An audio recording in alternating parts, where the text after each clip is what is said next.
Bom dia a todos.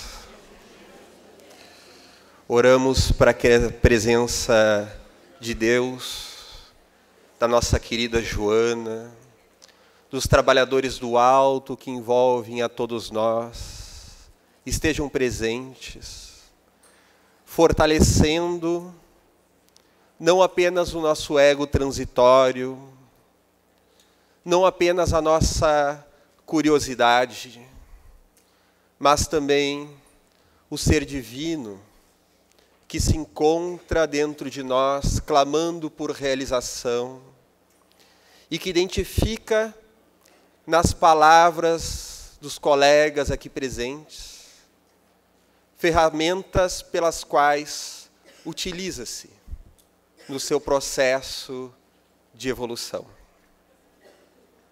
A partir do momento que deixamos o plano espiritual rumo à experiência terrena, um dos grandes desafios identificados por André Luiz e os espíritos que o instruíram já no plano espiritual é de realmente completar a meta da sua encarnação.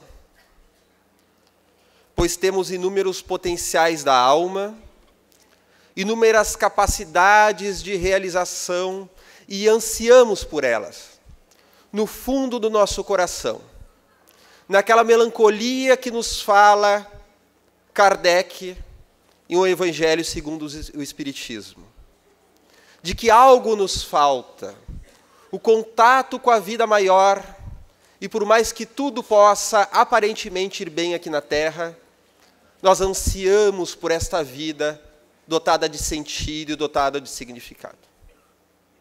Então nós nos reencarnamos com missões maravilhosas, desde as mais simples que dizem respeito à corrigenda dos nossos maus pendores, realização das nossas possíveis virtudes, e a partir de que aqui estamos, muitas vezes a realidade terrena turva o nosso ser. Mas não nos assustemos. Ainda assim, é necessário que isso ocorra. É necessário que em vários momentos da nossa vida nós venhamos a perder a nós mesmos, a perder o significado da existência, a olhar no espelho e questionar quem nós somos. Pois aquele que não se questiona, aquele que acredita que está sempre certo, vive aquilo que na psicologia junguiana se chama o sol do meio-dia. Acha que é apenas luz, porque a sombra está embaixo de si. E a pessoa é só sombra, é o sol níger. Ela não enxerga, e acha-se sempre correta, e a sua convicção torna-se sedutora, conforme podemos perceber naquilo que antigamente se chamava o psicopata, em termos sociais, mas que hoje em dia o termo correto é o antissocial, o que não sente culpa. O termo científico. Às vezes a gente fala assim, o meu tio, o meu amigo, ele é meio antissocial, né? Não interage. Não. Antissocial é o que não sente culpa. É algo muito mais sério. Não é apenas a pessoa que não interage. Então, este questionamento, esta perda de sentido, ela traz em si um valor oculto que muitas vezes nós não sabemos que podemos descobrir, e até temos medo de descobri-lo. Porque muitas vezes nós vivemos o ideal do ego, do sucesso, daqueles falsos indicativos de plenitude. O carro do ano, o posto social, o emprego, o salário bem aquioado, o amor daquelas pessoas que nós desejamos. E nós não tendo, invejamos a quem tem. E tendo, também invejamos mesmo assim. E às vezes invejamos até quem não tem, porque quem não tem talvez não tenha aquelas responsabilidades que nós não estamos aguentando. Então nós queremos muito um cargo e de repente estamos tendo inveja daquela criança que está correndo na praça sem ter o que se preocupar. Uma vez eu estava num carro com alguns colegas, na época que eram uns professores de história, e eram colegas assim com um grande conhecimento de história e um péssimo conhecimento humano, com aquela rotina muito difícil. E daí nós passamos do lado de uma pessoa que estava praticando corrida e dizia: esse aí tem tempo, né? Nós não temos. Não tem porque não quer.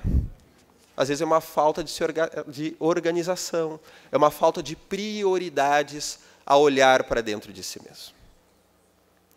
E muitas vezes nós buscamos estes ideais de vida sem compreender que aquelas pessoas famosas, muitas vezes dotadas de fortunas, que algumas pessoas de nós as invejamos e outras pessoas fingimos não invejar,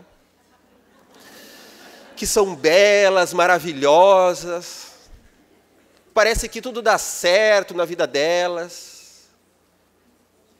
Desconhecemos que, na maioria dos casos, não todos, mas na maioria, há uma imensa perda do propósito da reencarnação. Porque assim como a pobreza é um desafio muito difícil, a riqueza pode também tornar-se ainda mais numa alma despreparada para tal. Pois as portas se abrem, a pessoa recebe só sim, sim, sim, e não compreende a necessidade do não, de amargurar uma oposição. E aí, os mitos da vaidade, os mitos da imagem, confundem até mesmo a ela mesma.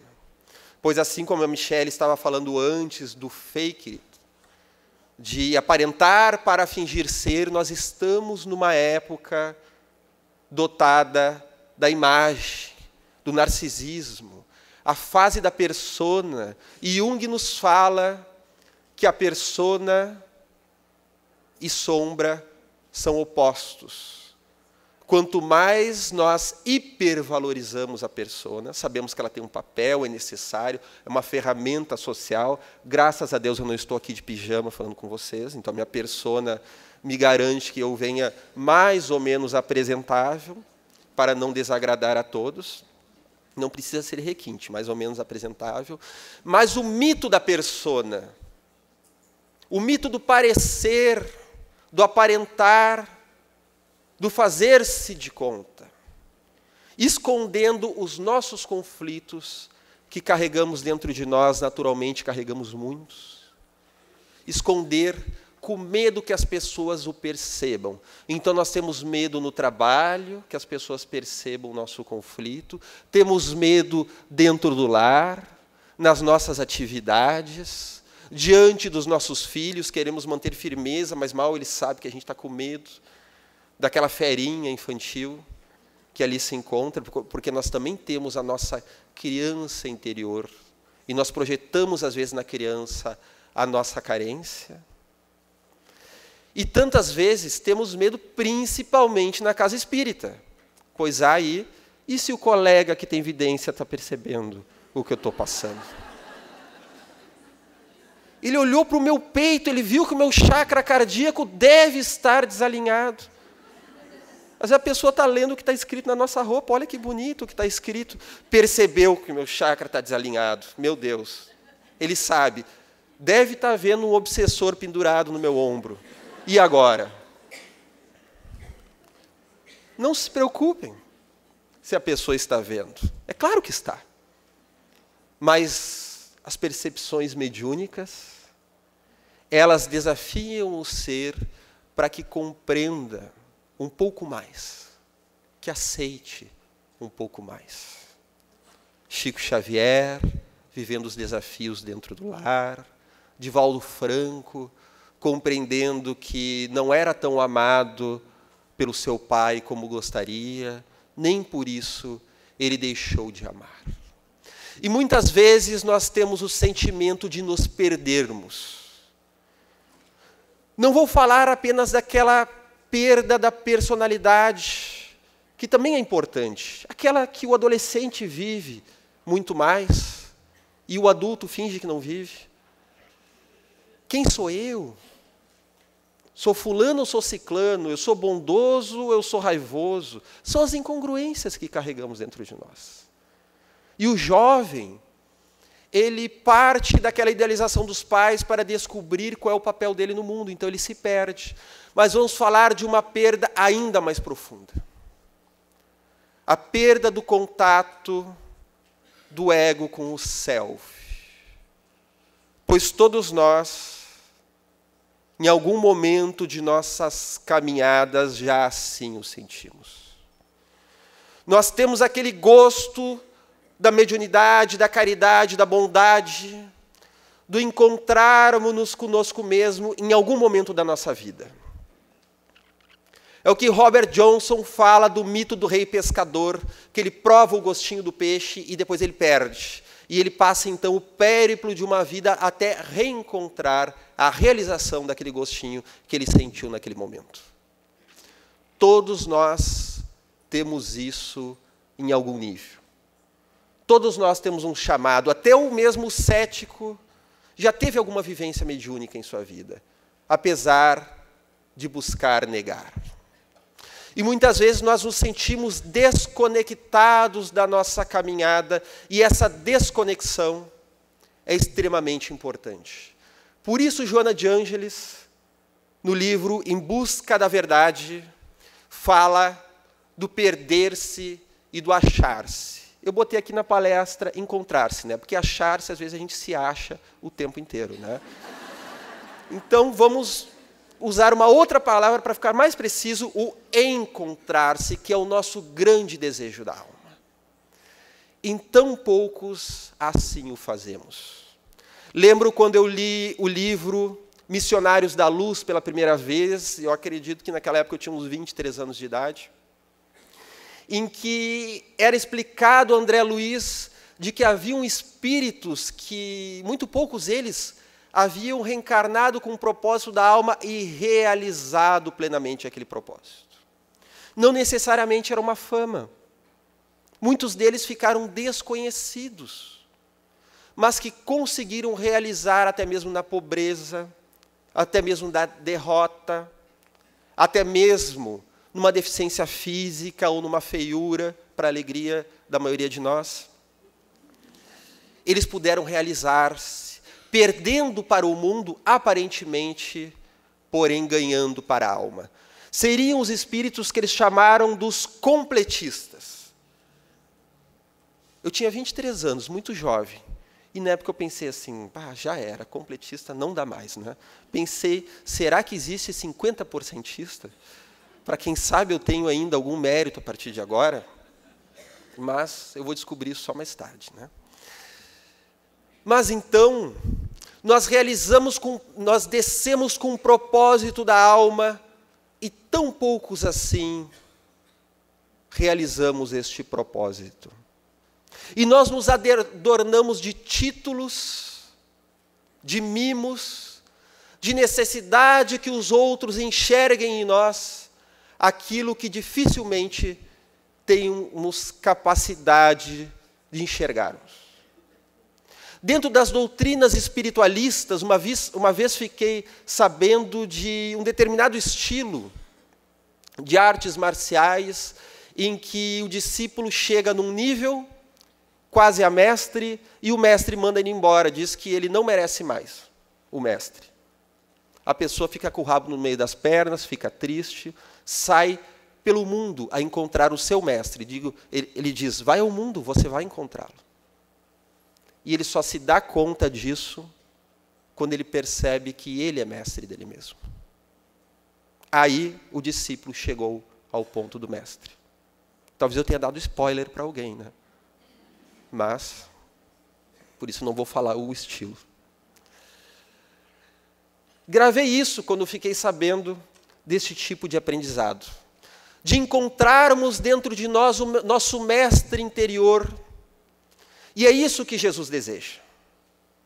que possamos acionar dentro de nós o arquétipo duplo do verdadeiro mestre, sem orgulho, sem vaidade. Mas o verdadeiro mestre é aquele que encontra Jesus dentro de si mesmo, no nível que nos é possível. E sabe que esse Jesus, que esse mestre, que esse guru interior, caminha conosco a cada chance de realização. Mas como nós falamos, é um duplo arquétipo. Para encontrarmos o mestre, primeiro, devemos nos haver com o nosso discípulo interior. Discípulo da vida. Discípulo de nós mesmos. Não o discípulo ansioso que anota tudo no caderno, não que não seja importante o caderno, talvez não seja, e muito, mas que anota tudo e se cobra por não estar compreendendo.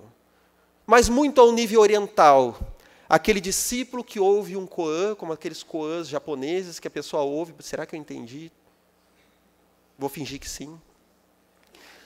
Que ouve um ensinamento e, por mais que não o compreenda, guarda na alma aquilo, para que aquilo vá fermentando.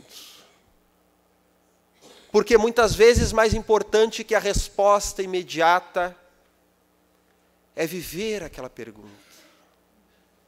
Jesus perguntava àqueles que curava: acreditas que eu possa te curar? Queres te curar?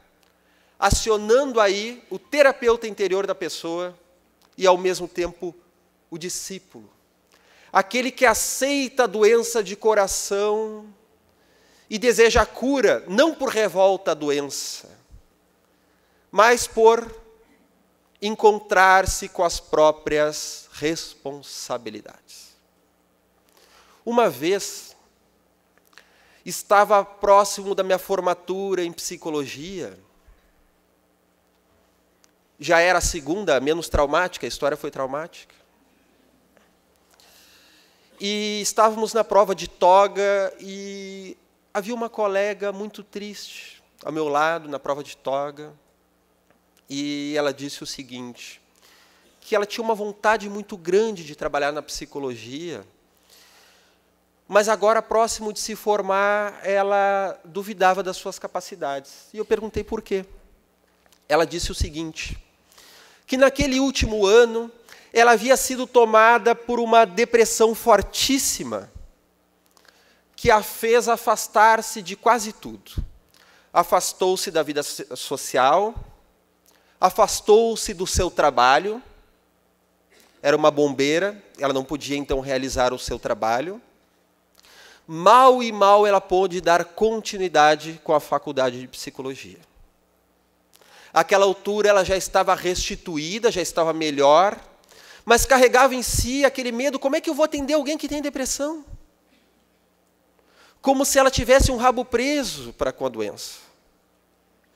E daí eu conversei com ela o seguinte, muito pelo contrário. Muito pelo contrário. Justamente porque tu passastes por isso, tu tens condição de compreender aqueles que passam. Talvez uma condição que muitos outros terapeutas não vão ter na mesma amplitude. Porque Freud e Jung assim o viveram. Com a separação da amizade entre os dois, com o início da Primeira Guerra Mundial, Freud caiu numa depressão profunda. E Jung ainda mais.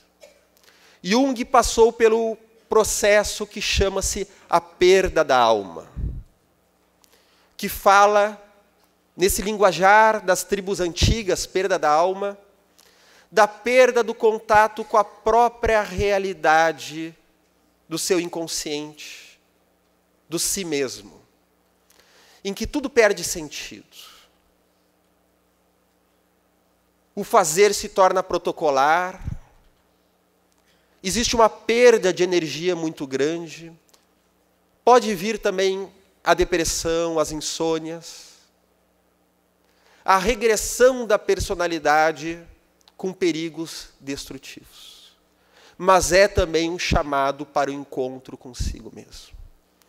Jung, que naquela altura, nos seus 38 anos, era famoso, herdeiro de uma das maiores fortunas da Europa, através do matrimônio, a esposa dele era muito rica, reconhecido internacionalmente como um dos grandes nomes da nascente psicanálise, presidente da Associação Psicanalítica Internacional, primeiro presidente, tratado por Freud como seu príncipe herdeiro, o que ele não gostava muito, mas ele era assim tratado. As pessoas viajavam do mundo inteiro para hospedar-se em Zurique, para tratar-se com o grande sábio da psique. Este campeão do mundo externo, que vivia em si o mito do herói e assim se identificava, o mundo interior começou a decair. E ele entrou num processo de perda da alma. Ele perdia, então, a vontade de viver, a confusão mental, a perda de energia. Achou mesmo estar enlouquecendo. E ele tinha visões de um mar de sangue que tomava conta da Europa. E ele interpretou este mar de sangue como uma loucura que estava para se apresentar. Nós sabemos que dentro da sua mediunidade sensível, estes sonhos e visões, porque ele tinha visões acordadas, nada mais era do que a eclosão da sua imensa mediunidade intuitiva, sensitiva, vidente, clareaudiente, percebia o futuro. E ele só fica um pouco mais aliviado quando começa a Primeira Guerra Mundial, que ele percebe que isso era um movimento coletivo. Então ele fica aliviado com o início da guerra, né? Tu vê só uma coisa dessa. E durante a Primeira Guerra Mundial, ele vai padecer a psicosfera da Europa e do mundo naquela época, em que ele fala que aquilo que o ocidental não soube sacrificar dentro de si, naquele sacrifício saudável, ele teve necessidade literal de sacrificar no outro num banho de sangue. E ele só vai conseguir se reaver com a sua alma, nesse perder-se, ele só vai encontrar-se através de um processo de imaginação ativa que deu, então, surgimento ao chamado Livro Vermelho, que são exercícios que o Jung fazia de imaginação ativa, contatando com personalidades imaginárias numa linguagem muito parecida às dos sonhos, que dialogavam com ele no cair da noite, em que ele falava com a sua alma e a sua alma respondia. Ele ouvia o legado dos mortos que vinham até ele cobrar-lhe entendimento. Ele falava com o espírito da profundeza e com várias personalidades como o guru Philemon, o arquétipo do velho sábio, que dentro da psicologia junguiana pode falar do self de Jung, mas dentro do espiritismo e da mediunidade, podemos muito bem hipotetizar a presença do mentor espiritual que lhe auxiliou a tomar outros caminhos que não aquele que então ele estava construindo. Não que não fossem verdadeiros, mas a caminhada dele era outra e ele tinha um compromisso com a mediunidade. Pois, como é falado na biografia de Divaldo Franco, Joana de Ângeles foi uma das mentoras responsáveis por preparar a encarnação de Jung e de outros psicólogos. E não só, foi a primeira a puxar as orelhas dele naqueles pequenos pontos que ele deixou descortinado, pois ele avançou muito. E conforme Divaldo nos falou ontem à noite, ele avançou, mas não sustentou por final, e dá para compreender isso, como ele falou, não sustentou por final o conhecimento da reencarnação. Se Paulo de Tarso e Francisco de Assis não tivessem perdidos, não teríamos os grandes mentores e grandes exemplos do autoencontro que foi.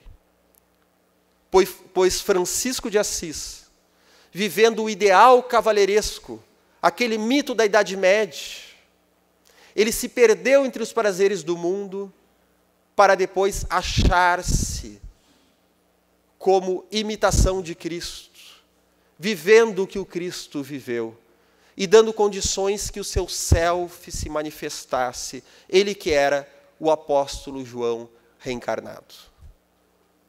Paulo vivendo o despropósito do poder, do orgulho e da vaidade, assim também o fez, até ser chamado por Cristo como seu vaso escolhido, corrigindo o seu caminho sem culpa.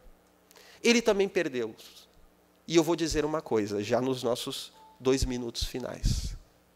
Nós também vamos nos perder, se é que já não estamos perdidos.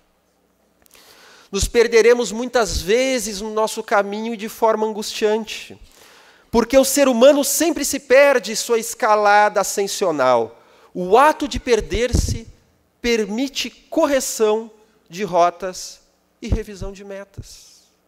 Joana de Ângeles nos fala que perder-se é conhecer opostos, é conhecer outros pontos de vista que, por melhor que sejamos, ainda não estamos compreendendo. É necessário uma crise de meia-idade para a enantiodromia, para a virada, para vivenciar outros lados da nossa personalidade, também muito ricos, e que vão nos direcionar para o propósito da nossa reencarnação. Muitas vezes, nós nos perdemos sem nos perder. Ou seja, nós sofremos quedas, reparando rumos com maior clareza. Não te sintas derrotado com o aparente fracasso. A teu modo, identifica-se com a mensagem de Jesus, que vencido pela cruz, aparentemente ele perdeu. Vencido pela cruz, ele venceu o mundo, em vitória da verdade sobre a morte. Meus irmãos, agradeço imensamente a bondade de vossos ouvidos e oro para que Jesus, através da presença da sua grande mensageira, Joana de Ângeles, estejam convosco, encontrando o mestre interior presente dentro de cada um de vocês e de cada um de nós, permitindo-nos que a nossa encarnação não seja apenas uma breve passagem na Terra, mas que seja a vivência do ideal do Cristo, ideal do nosso ser superior, que nos acompanha, que nos acolhe e que nos fortalece, hoje e sempre. Que assim seja.